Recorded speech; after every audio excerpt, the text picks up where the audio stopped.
আলহামদুলিল্লাহ রাব্বিল আলামিন ওয়াসসালাতু ওয়াসসালামু আলা নবিয়িনা মুহাম্মদ ওয়া আলিহি ওয়া আসহাবিহি আজমাইন আম্মা বাদ। সুপ্রিয় দর্শক শ্রোতা ভাই বোনেরা, রমাদানুল করিম ইবাদতের সবচেয়ে বড় সিজন, আল্লাহ সুবহানাহু ওয়া তাআলার অপার অনুগ্রহ নাজিলের মৌসুম। এটা আমাদের সমাজের সর্বস্তরের মুসলমানরা কম বেশি জানেন এবং সেজন্য রমজান উপলক্ষে আমাদের দৈনন্দিন জীবনে পরিবর্তন আসে।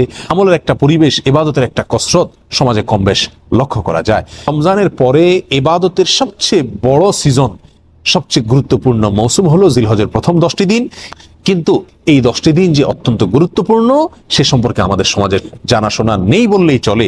এই জন্য জিলহজের প্রথম 10টি দিন আর অন্য সাধারণ যে কোনো দিনের মধ্যে তেমন কোনো পরিবর্তন আমাদের মুসলমানদের জীবনে লক্ষ্য করা যায় না। আমাদের দৈনন্দিন জীবনে কোনো পরিবর্তন দেখা যায় না।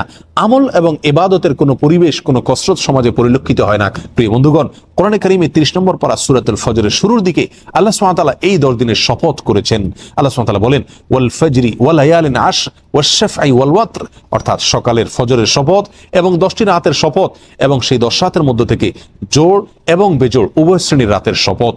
এই আয়াতগুলোর তাফসীর প্রসঙ্গে মুফাসসিরিন ইকরাম লেখেন যে এখানে যে 10টি রাতের শপথ আল্লাহ সুবহানাহু ওয়া তাআলা করেছেন, জোড় বেজোড় রাতগুলোর শপথ আল্লাহ সুবহানাহু ওয়া তাআলা করেছেন, সেই রাতগুলো হলো জিলহজের প্রথম 10টি রাত। প্রিয় বন্ধুগণ, এই আয়াতগুলোতে আল্লাহ সুবহানাহু ওয়া তাআলা জিলহজের প্রথম 10 রাতের শপথ করাটা প্রমাণ করে যে জিলহজের প্রথম 10টি রাত আল্লাহ সুবহানাহু ওয়া তাআলার কাছে অত্যন্ত গুরুত্বপূর্ণ, তাৎপর্যপূর্ণ, অত্যন্ত ফজিলতপূর্ণ।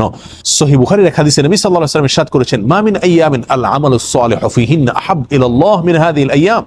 জিলহজের প্রথম 10 দিন নেক আমল করলে, ইবাদত বন্দি করলে আল্লাহ সুবহানাহু ওয়া তাআলা যত বেশি খুশি হন, বছরের অন্য কোন দিন সমূহে ইবাদত বন্দি করলে আল্লাহ সুবহানাহু ওয়া তাআলা এত বেশি খুশি হন না।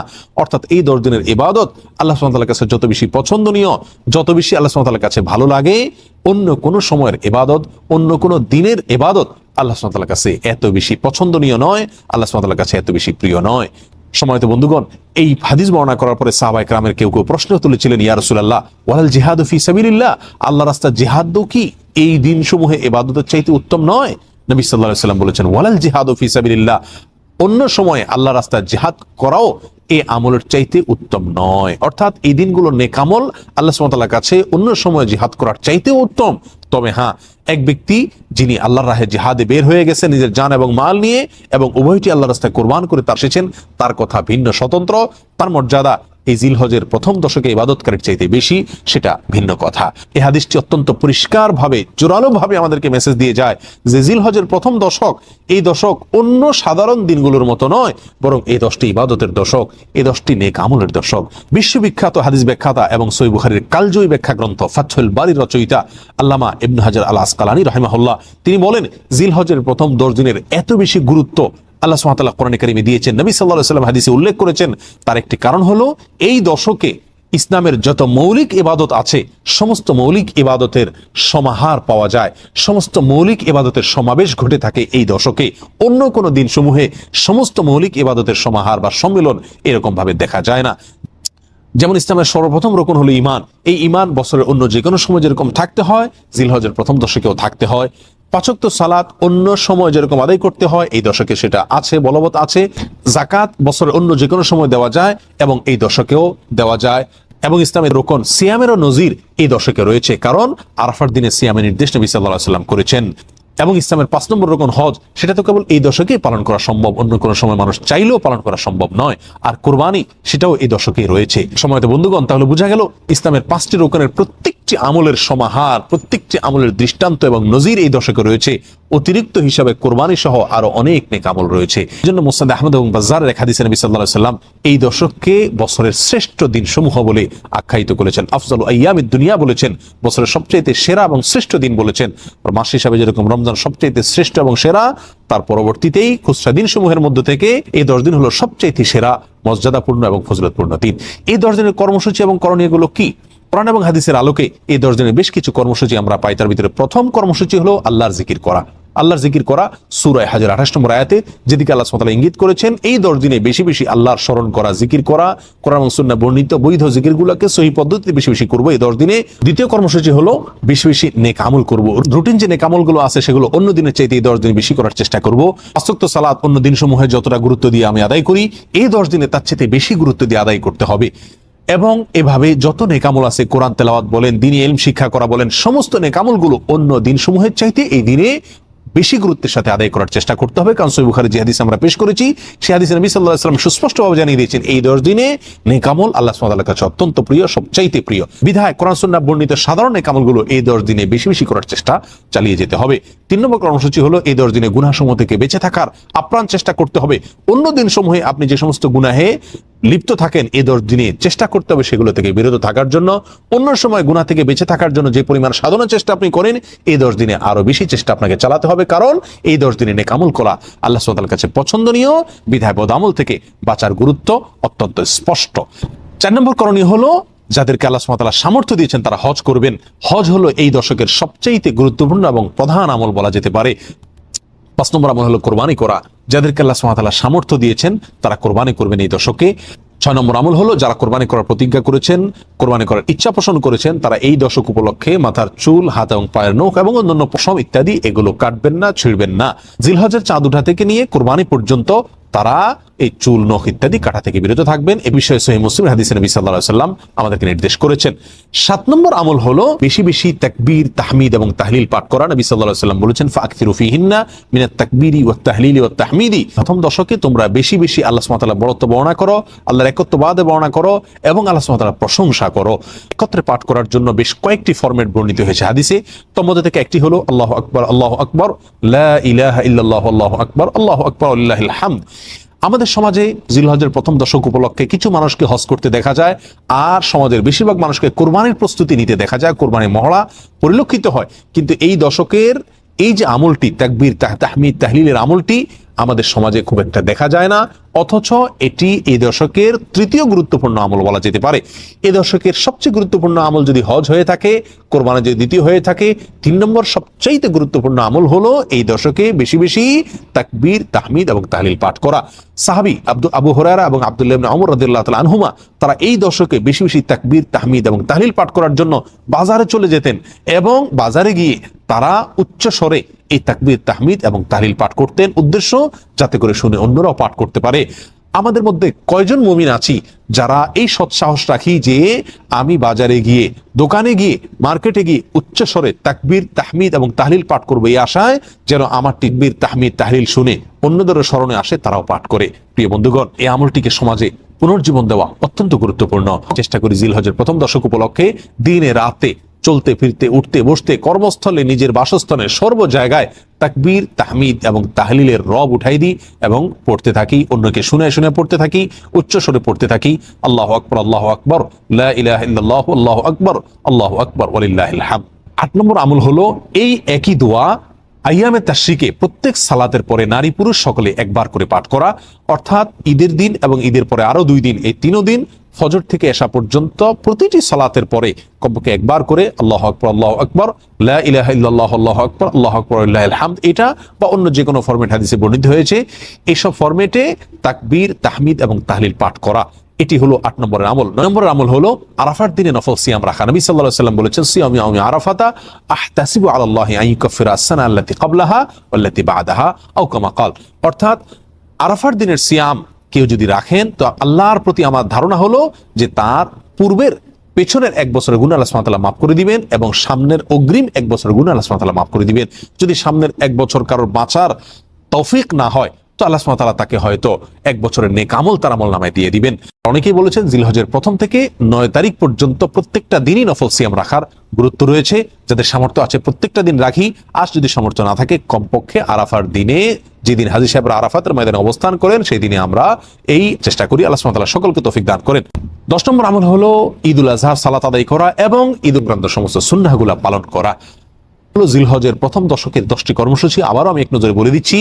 প্রথম কাজটি হলো বেশি বেশি আল্লাহর জিকির করা, দ্বিতীয়ত হলো বেশি বেশি নেক আমল করা, 3 নম্বর হলো গুনাহ থেকে বেঁচে থাকার জন্য বেশি বেশি চেষ্টা করা, 4 নম্বর হলো যাদের হজ ফরজ হয়েছে এবং হজ করার সামর্থ্য আছে তারা হজ করা, 5 নম্বর হলো যাদের কোরবানি করার সামর্থ্য আছে তারা কোরবানি করা, 6 নম্বর হলো যারা কোরবানি করার প্রতিজ্ঞা করেছেন, নিয়ত করেছেন, তারা হাতের নখ, পায়ের নখ, মাথার চুল এবং অন্যান্য পশম ইত্যাদি জিলহজের প্রথম দশকে না কাটা। নম্বর হলো এই দশকে উঠতে বসতে, চলতে ফিরতে, বাজারে ঘাটে সব জায়গায় নারী পুরুষ সকলে তাকবীর, তাহমিদ, তাহলিল বেশি বেশি পাঠ করা। পুরুষরা জোরে জোরে পড়বেন, নারীরা আস্তে আস্তে পড়বেন।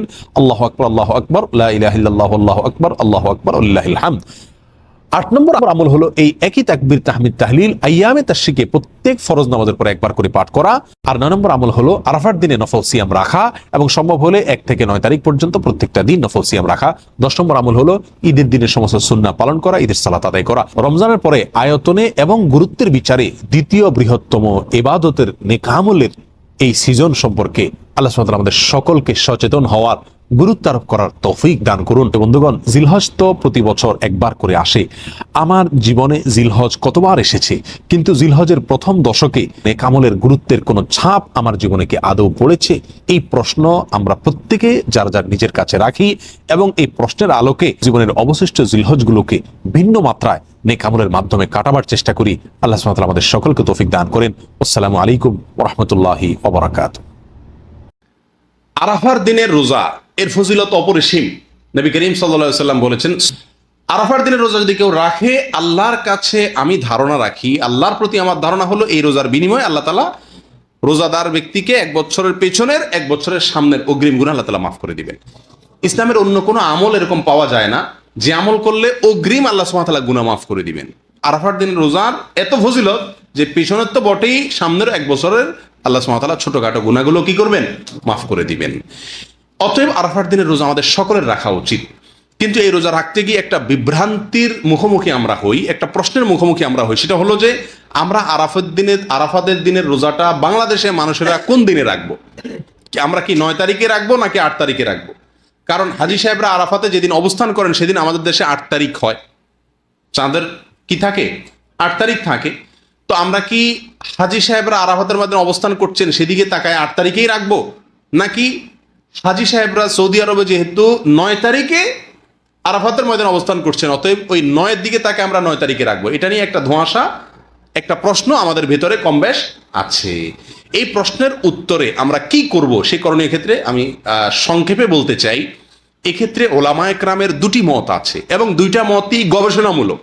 এর কোনোটাই কোনো হাদিস থেকে স্পষ্টভাবে সমর্থিত না, বরং উভয় মতই যার যার বুঝ এবং গবেষণা লব্ধ। কোনোটিকেই সঠিক বা ভুল এটা বলা বুদ্ধিমানের কাজ হবে না।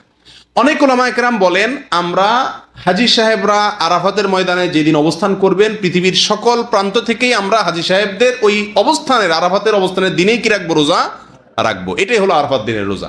যদি সেদিন কোনো দেশে ঈদ না হয় তাহলে আমরা রাখবো, সেটা আমার দেশে 8 তারিখ হোক 7 তারিখ হোক, দেখার দরকার নেই। এটা হলো অনেক ওলামায়ে কেরামের মত। অনেক ওলামায়ে কেরাম বলেন না, আমরা 9 তারিখে রোজা রাখবো আমাদের দেশে, সেটা হাজী সাহেবদের আরাফাতে অবস্থানের পরের দিন হয়, অর্থাৎ এদেশে সৌদি আরবে ঈদের দিন হয়, ওই দিন আমাদের দেশে 9 তারিখ, আমরা 9 তারিখে রাখবো। কেন?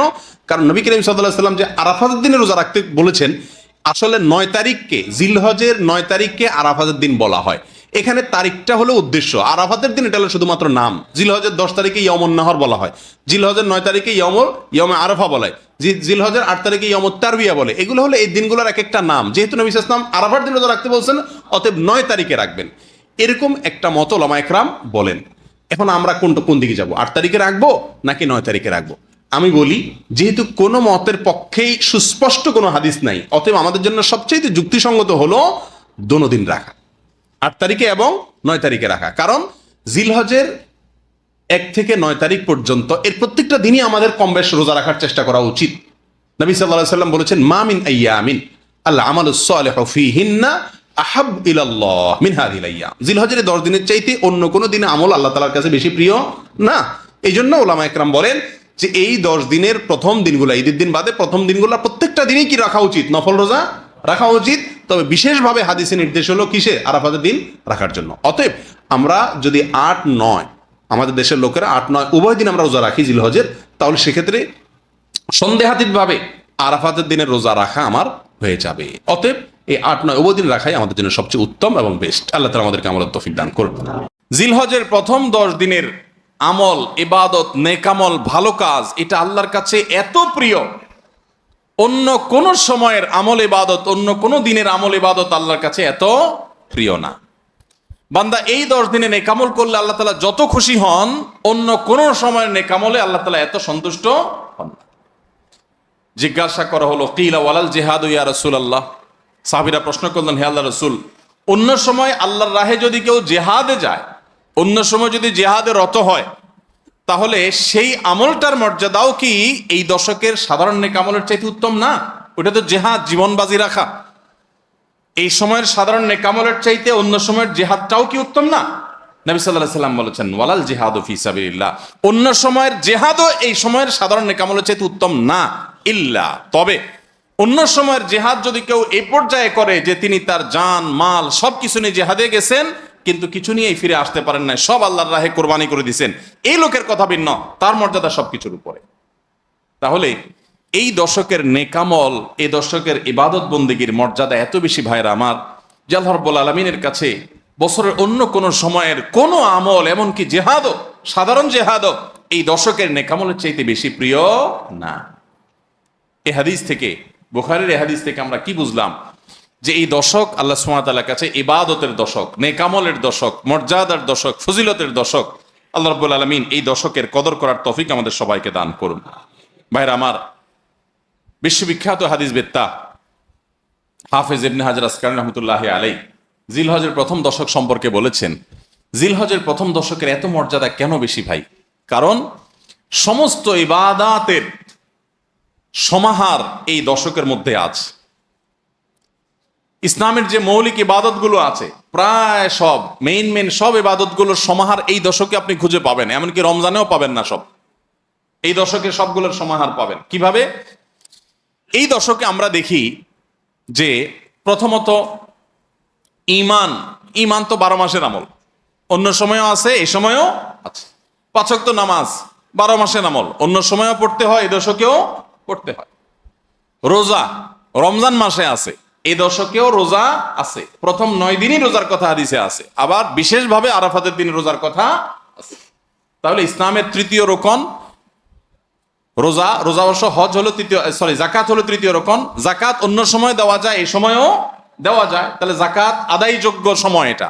আবার রোজারও আমল এই দশকের মধ্যে আছে। আর হজ তো হয়ই এই দশকে, হজের মূল কাজই হলো এই দশকে, ফরজ কাজগুলো সব এই দশকেই হয়ে যায়। তাহলে এই দশকে ঈমান আছে, নামাজ আছে, জাকাত আছে, রোজা আছে, হজ আছে, আবার কোরবানি আছে, আবার জিকিরের জন্য আলাদা নির্দেশ আছে, এই দিনগুলোতে বিশেষভাবে আল্লাহর জিকির করো। আছে না নাই ভাই? তাহলে আমরা কি বুঝলাম? এই দশকে সমস্ত ইবাদতের কি আছে? সমাহার আছে, সমস্ত ইবাদতের নজির আছে। এই জন্য এই দশকের মর্যাদা অনেক বেশি। আল্লাহ রাব্বুল আলামিন এই দশকের মর্যাদা এবং কদর আমাদের সবাইকে করার তৌফিক নসিব করুন। ভাইরা আমার, এই দশকের মর্যাদা নিয়ে আমরা কথা বাড়াতে চাই না, এবার আমরা করণীয়তে চলে যাই। কি করব আমরা? আমরা কোরআন এবং হাদিসের আলোকে 11টি আমলের কথা বলতে পারি। এই 11টি আমল এই দশকের জন্য খাস, স্পেশাল। নাম্বার 1 নম্বর এই দশকের আমল হলো বেশি বেশি আল্লাহর জিকির করা। কি করা? বেশি বেশি আল্লাহর জিকির করা। কারণ কোরআনে কারিমের সূরা তাওবাতে আল্লাহ রাব্বুল আলামিন এই দশককে ইঙ্গিত করে বলেছেন যে তোমরা আল্লাহ তাআলার জিকির করো ফি আইয়ামিম মাদুদাত, নির্দিষ্ট দিনসমূহে, নির্ধারিত দিনগুলোতে তোমরা আল্লাহর জিকিরে মাশগুল থাকো। এখানে আল্লাহর জিকির যে নির্দিষ্ট দিনগুলোতে রাখার কথা বলা হয়েছে, সেই আয়াতের ব্যাখ্যা আবারও তাফসীর ইবনে কাসিরে এবং ইবনে আব্বাস রাদিয়াল্লাহু তাআলা সহ আরো অন্য মুফাসসিরদের থেকে বর্ণিত হয়েছে যে নির্দিষ্ট দিন বলতে জিলহজের প্রথম 10 দিনকে আল্লাহ তাআলা মিন করেছেন। এই 10 দিনই তোমরা আল্লাহর জিকিরে বেশি বেশি করে আল্লাহ তাআলার জিকির করো। তাহলে জিকির শুধু না, পরিমাণে বাড়িয়ে বাড়িয়ে বেশি বেশি পরিমাণে জিকির করতে হবে এই দশকে। আল্লাহ তাআলার স্মরণ অন্তরে হবে, মুখে আল্লাহ তাআলার জিকির চলবে, কাজের মাধ্যমে জিকিরের আমল চলবে, অন্তরের স্মরণের মাধ্যমে, মুখে জিকিরের মাধ্যমে। কোরআনের তেলাওয়াত একটা জিকির, তাসবিহগুলো একটা জিকির, তাহমিদ আল্লাহর প্রশংসা একটা জিকির, এরকম যত জিকির আছে এই দশক হলো জিকিরের দশক। সবচেয়ে বেশি জিকির চলবে, সবচেয়ে বেশি কি চলবে? জিকির চলবে। দ্বিতীয়ত যে আমলটি চলবে তা হলো যে কোনো নেকামল, যে কোনো নেকামল। কারণ একটু আগে আমরা হাদিস শুনলাম যে নবী করিম সাল্লাল্লাহু আলাইহি ওয়াসাল্লাম বলেছেন, মা মিন আইয়ামিন আল্লাহ আমালুস সালিহু ফিহিন্না আহাব্বু ইলাল্লাহ মিন হাযিহিল আইয়াম। এই জিলহজের 10 দিনের চাইতে অন্য কোন দিনের নেকামল আল্লাহর কাছে বেশি প্রিয় না। মাস হিসাবে রমজান সবচেয়ে সেরা, আর দিন হিসাবে খুচরা দিনগুলোর মধ্যে রমজানের বাইরে সবচেয়ে সেরা কোনটা? জিলহজের প্রথম দশক। রমজানের পরে মর্যাদার বিচারের সবচেয়ে বেশি মর্যাদাপূর্ণ দশক হলো এই দশক। এই জন্য এই দশকে আমল করলে আল্লাহর কাছে এত প্রিয় যে অন্য কোনো সময়ের আমল আল্লাহর কাছে এত প্রিয় না। এই জন্য এই দশকের দ্বিতীয় আমল হলো বেশি বেশি নেক আমল করা। বেশি বেশি কি করা? নেক আমল করা। রুটিন যে নামাজগুলো আছে, কাজগুলো আছে, সেগুলো বিশেষ ইহতেমামের সাথে করা। অন্য সময় আপনি নামাজে টুকটাক গাফলতি করেন, কিন্তু এই দশকে মোটেই করবেন না। অন্য দশকে আপনার ফজরের জামাত একটু মিস হয়, এই দশক মোটেই করবেন না। আগে থেকে ইহতেমাম থাকবে যে এই দশক কোনোভাবে ইবাদত থেকে আমি যেন দূরে না থাকি। আল্লাহ তাআলা আমাদের সবাইকে আমলের তৌফিক দান করুন। তাহলে 2 নম্বর আমল হলো বেশি বেশি নেক আমল করা এই দশকে। রুটিন নেক আমলগুলো যেগুলো সবসময় করতে হয়, এগুলোকে বিশেষ ইহতেমামের সাথে করা, আর আরো নফল আমল বাড়িয়ে বাড়িয়ে করা। আপনি অন্য সময় কোরআন তেলাওয়াত খুব বেশি করতে পারেন না, এই দশকে কোনো অবস্থাতে ছাড়বেন না। অন্য সময় তাসবিহ তেলাওয়াত খুব বেশি হয় না, এই দশকে কোনো অবস্থায় ছাড়বেন না। অন্য সময় নামাজে খুব বেশি খুশু ধরে রাখতে পারেন না, এই দশকে চ্যালেঞ্জ থাকবে যে ধীরস্থিরতার সাথে মনোযোগের সাথে নামাজ পড়বো। এভাবে নেক আমলের কসরত করতে থাকবেন আল্লাহর প্রিয় পাত্র হওয়ার পথে। আমরা এগিয়ে যেতে চাইলে এই দশক, এই 10টা দিন আমাদের জন্য বিরাট বড় একটা সুযোগ। আল্লাহ আমাদের সবাইকে তৌফিক দান করুন। 3 নম্বর, এই দশকের করণীয় হলো সকল গুনাহ থেকে অন্য সময়ের চাইতে এই সময়টাতে বেঁচে থাকার জন্য বেশি সচেষ্ট থাকা। গুনাহ তো 12 মাসই আমরা করব না, কিন্তু এই দশক গুনাহ না করার ব্যাপারে চেষ্টাটা একটু বেশি থাকবে। কারণ আপনারা সূরা তওবার একটি আয়াত শুনেছেন, আল্লাহ রাব্বুল আলামিন সম্মানিত 4 মাসের আলোচনা করে বলেছেন, যালিকাদ দীনুল কাইয়্যিম ফালা তাজলিমু ফিহিন্না আনফুসাকুম। এই সম্মানিত মাসগুলোতে তোমরা নিজের প্রতি নিজে অবিচার করিও না। ভাইরা আমার, তার মানে যেই সময়টাতে আল্লাহর নৈকট্য লাভের সুযোগ, ওই সময়টাতে যদি কেউ পাপাচারে লিপ্ত হয়, এর চেয়ে পাপিষ্ঠ আর কে আছে? এই জন্য আল্লাহ রাব্বুল আলামিন আমাদেরকে দরদের সাথে বলছেন, ভাষা খেয়াল করেন, ফালা তাজলিমু ফিহিন্না আনফুসাকুম, তোমরা নিজের পায়ে নিজে কুঠারাঘাত করিও না। এই 10 দিন না, শুধুমাত্র এই পুরো সম্মানিত 4 মাস, সম্মানিত 4 মাসের ভিতরে টানা 3টা মাস চলছে, জিলকদ, জিলহজ, মুহররম, আরেকটা হলো রজব মাস, রমজানের আগের মাস। তাহলে সম্মানিত 4 মাসের মধ্যে এই 10টা দিন আবার বিশেষ মর্যাদাবান। অতএব এই আয়াতটা এখানে আরো বেশি ফিট হবে, অর্থাৎ পাপাচার থেকে বাঁচার জন্য আলাদা কসরত থাকবে। অন্য সময় আমি গুনাহের কাজ করলেও এই দশকে কোন অবস্থাতে আল্লাহর নাফরমানি করব না। আল্লাহ আমাদের সবাইকে বেঁচে থাকার তৌফিক দান করুন। ভাইরা আমার, তাহলে 3 নম্বর আমল আমরা পেয়ে গেলাম। 4 নম্বর আমল হলো যাদেরকে আল্লাহ তাআলা সামর্থ্য দিয়েছেন তারা হজ করবেন। এই দশক হজের আমলের মাস, আমলের দশক, এই দশকেই হজ হবে। অতএব যাদের তৌফিক দিয়েছেন আল্লাহ তাআলা, তারা কি করবেন? হজ করবেন। এটা এই দশকের আমল। এটা হলো 4 নম্বর আমল। 5 নম্বর আমল হলো যাদেরকে আল্লাহ সামর্থ্য দিয়েছেন তারা এই দশকে কোরবানি করবেন। কারণ কোরবানি এমন একটা আমল, নবী করিম সাল্লাল্লাহু আলাইহি সাল্লাম মদিনা হিজরত করেছেন, এরপর থেকে প্রতি বছরে তিনি কি করেছেন? কোরবানি করেছেন। আল্লাহ নির্দেশ করেছেন, ফাসাল্লি লিরাব্বিকা ওয়ানহার, তুমি তোমার রবের নির্দেশ পালনার্থে নামাজ আদায় করো এবং কোরবানি করো। এই জন্য ঈদুল আজহা অর্থাৎ এই জিলহজের প্রথম দশকের শেষ দিন অর্থাৎ 10ম দিনে কোরবানির আমলটা করা, এটা যাদের সামর্থ্য আছে তাদের জন্য প্রযোজ্য। এই দশকের একটা আমল হলো কি করা? কোরবানি করা। কয়টা আমল গেল? 5টা।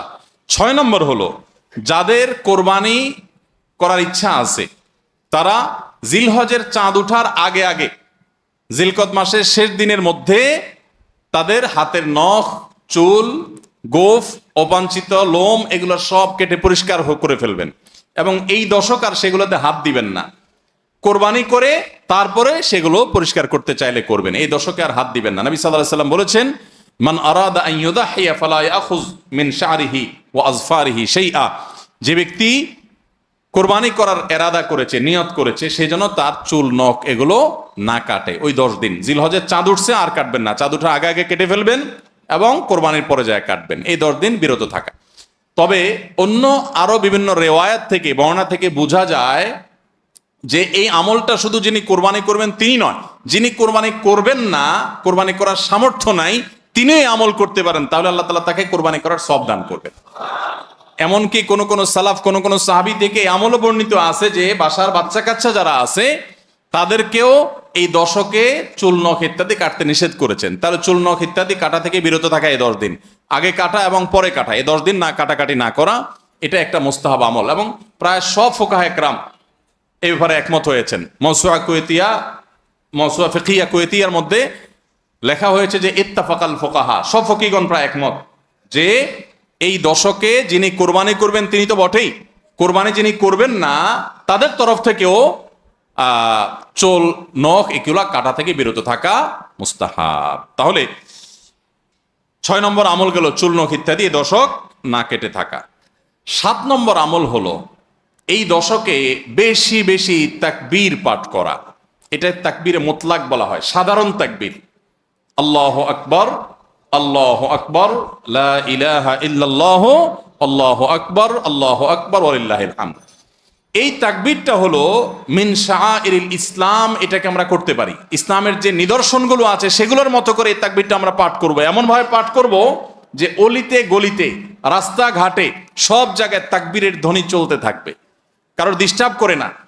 মৃদু কণ্ঠে সব জায়গায় গুনগুনিয়ে আমাদের মুখ থেকে তাকবীর চলবে।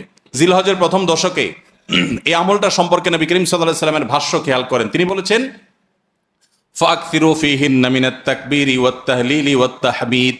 জিলহজের প্রথম দশক যখন শুরু হয়, তোমরা বেশি বেশি করে তাকবীর পড়ো, বেশি বেশি করে তাহমিদ পড়ো, বেশি বেশি করে তাহলিল পড়ো, অর্থাৎ আল্লাহু আকবার, আল্লাহু আকবার, লা ইলাহা ইল্লাল্লাহ, আল্লাহু আকবার, আল্লাহু আকবার, লিল্লাহিল হামদ। এটা বেশি বেশি করে পাঠ করো। এটা নবী সাল্লাল্লাহু আলাইহি ওয়াসাল্লাম নির্দেশ করেছেন।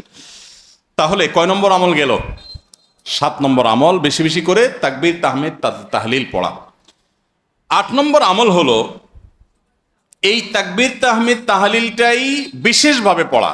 7 নম্বরটা হলো সাধারণভাবে রাত দিন যতক্ষণ পারেন বেশি বেশি পড়বেন, কোনো সময় ফিক্স নাই, এবং 10 দিন ফুল। আর 8 নম্বর আমল হলো এই তাকবীরটাই নির্দিষ্ট সময় নির্দিষ্ট দিনগুলোতে বিশেষভাবে পড়া। সাধারণভাবে তো পড়বেনই, আর বিশেষভাবে পড়বেন। বিশেষভাবে কখন? আইয়ামে তাশরিকে। আইয়ামে তাশরিক কাকে বলা হয় ভাই? জিলহজের 9 তারিখ ফজরের পর থেকে নিয়ে জিলহজের 13 তারিখ আসর পর্যন্ত। জিলহজের 9 তারিখ ফজর থেকে নিয়ে জিলহজের 13 তারিখ আসর পর্যন্ত প্রত্যেক নামাজের পর সবাই যার যার জায়গা, পুরুষরা সরবে আর মা বোনরা বাসা বাড়িতে নীরবে তারা তাকবীর পাঠ করবেন। আল্লাহু আকবার, আল্লাহু আকবার, লা ইলাহা ইল্লাল্লাহ, আল্লাহু আকবার, আল্লাহু আকবার, ওয়ালিল্লাহিল হামদ। প্রত্যেক নামাজের পরে একা একা পড়েন আর জামাতে পড়েন, সর্বাবস্থা। জামাতে পড়লে ইমামের সাথে তাল মিলায় পড়তে হবে, জরুরি না। প্রত্যেকে যার যারটা শেষে পড়বেন। মনে থাকবে তো ইনশাআল্লাহ? তাহলে 8 নম্বর আমল হলো আইয়ামে তাশরিক, অর্থাৎ জিলহজের 9 তারিখ থেকে 13 তারিখ পর্যন্ত প্রত্যেক নামাজের পরে তাকবীরগুলো জোরে জোরে পাঠ করতে থাকবো ইনশাআল্লাহ। 9 নম্বর আমল হলো জিলহজের 1 তারিখ থেকে 9 তারিখ পর্যন্ত এই 9 দিনই নফল রোজা রাখা। এই 9 দিনই নফল রোজা রাখা। এই 9 দিন নফল রোজা রাখা সম্পর্কিত একটা হাদিস পাওয়া যায়, এবং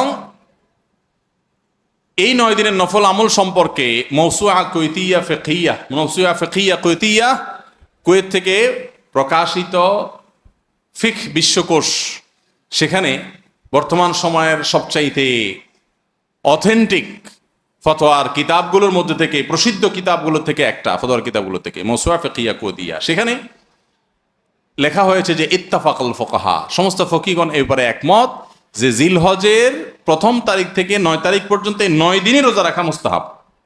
এই 9 দিন রোজা রাখা মুস্তাহাব। বিভিন্ন বর্ণায়ও এটি প্রমাণিত হয়, যদি সে বর্ণাগুলো কোন কোন সনদ দিয়ে মুহাদ্দিসরা কেউ আপত্তি তুলেছেন, কিন্তু ফুকাহে কেরাম এ ব্যাপারে রেকমেন্ড করেছেন যে এই 9 দিন রোজা রাখা মুস্তাহাব। যেহেতু জিলহজের প্রথম 10 দিনের পুরো 10 দিনই ইবাদত আল্লাহর কাছে প্রিয়, অতএব নফল আমল, রোজাও একটা নফল আমল, সেই হিসাবে রোজাটা অটোমেটিকও চলে আসে। এজন্য 9 নম্বর আমল হলো জিলহজের 1 থেকে 9 তারিখ পর্যন্ত এই দিনগুলো কি করা? রোজা রাখা। 10 নম্বর আমল হলো স্পেশালি, বিশেষভাবে আরাফার দিনে, অর্থাৎ জিলহজের 9 তারিখে রোজা রাখা। জিলহজের 9 তারিখে কি করা? রোজা রাখা। প্রথম 9 দিন সাধারণ, আর বিশেষভাবে 9 তারিখের গুরুত্ব আরো বেশি, কারণ নবী করিম সাল্লাল্লাহু আলাইহি ওয়াসাল্লাম বলেছেন, সিয়ামু ইয়াউমি আরাফা আহতাসিবু আলাল্লাহি আন ইউকাফিরা আস-সানাতাল্লাতী ক্বাবলাহা ওয়াল্লাতী বাদাহা। আরাফাত দিনের রোজা, অর্থাৎ জিলহজের 9 তারিখের রোজা, এই রোজার সম্পর্কে আল্লাহর কাছে আমার ধারণা, আল্লাহর প্রতি নবী সাল্লাল্লাহু আলাইহি ওয়াসাল্লাম বলছেন যে আমার ধারণা যে এই রোজার বিনিময়ে আল্লাহ তাআলা 1 বছর পূর্বের আর 1 বছর পরের, অর্থাৎ আগামী 1 বছর এবং গত 1 বছরের গুনাহ আল্লাহ তাআলা মাফ করে দিবেন।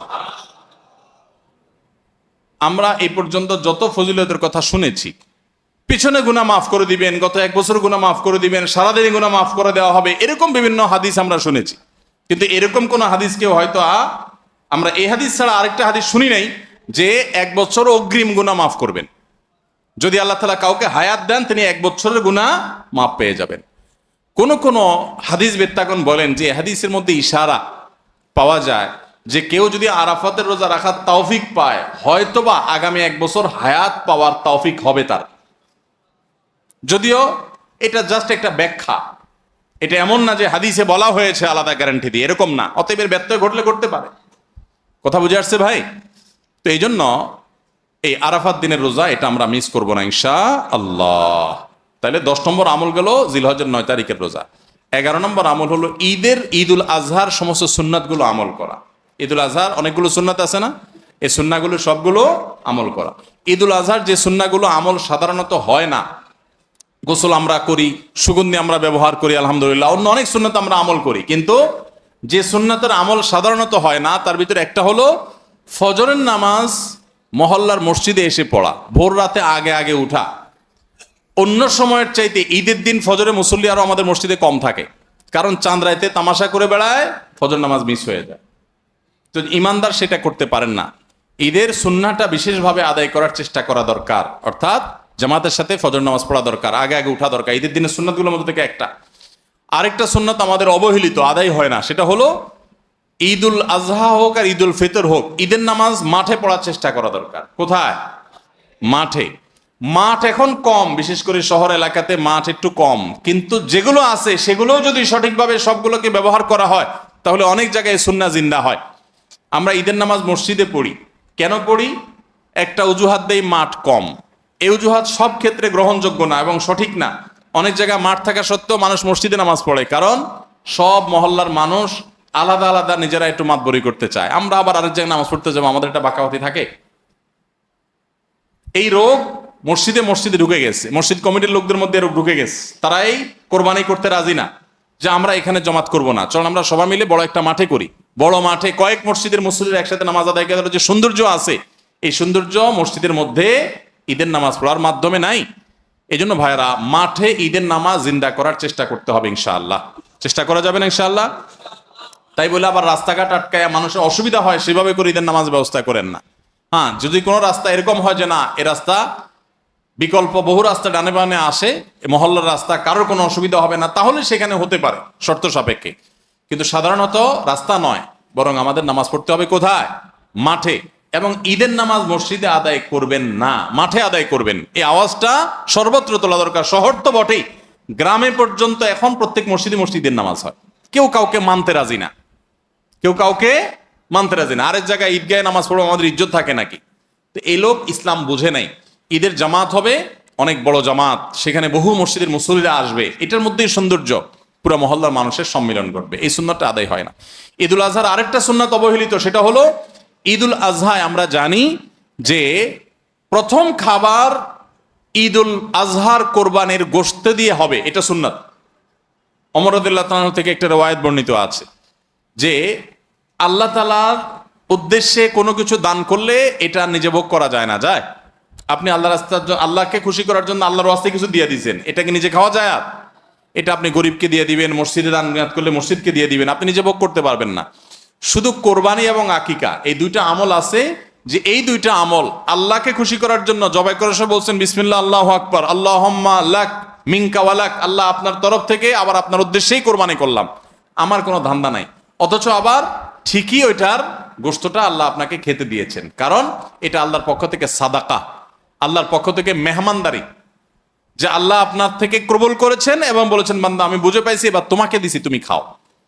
তো এই জন্য আল্লাহর মেহমানদারি দিয়ে দিনের প্রথম খাবার গ্রহণ করা, যাতে করে ক্ষুধার্ত থেকে খাবারের প্রতি আগ্রহী হন আপনি, এবং আল্লাহর মেহমানদারি দিয়ে প্রথম খাবার খান আপনি, এটা সুন্নাত।